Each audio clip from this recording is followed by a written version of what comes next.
హల్లెలూయా. 5వ ముద్ర విప్పినప్పుడు దేవుని వాక్యము నిమిత్తము, తామిచ్చిన సాక్ష్యము నిమిత్తము వధించబడిన ఆత్మలు బలిపీఠము క్రింద ఉంచబడినవి.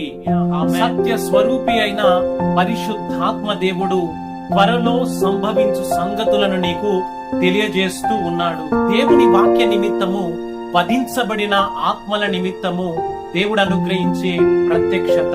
ఈ యొక్క సత్యాన్ని వింటున్న నీవు నీతిమంతుల, పరిశుద్ధుల, హతసాక్షుల నిమిత్తము పశ్చాత్తాపపడి ఇప్పుడు అనే సమయం ఉంటుండగా దేవుని యొక్క క్షమాపణ నీవు పొంది తన నిత్య రాజ్యములోనికి నీవు నడిపించబడుదువుగాక.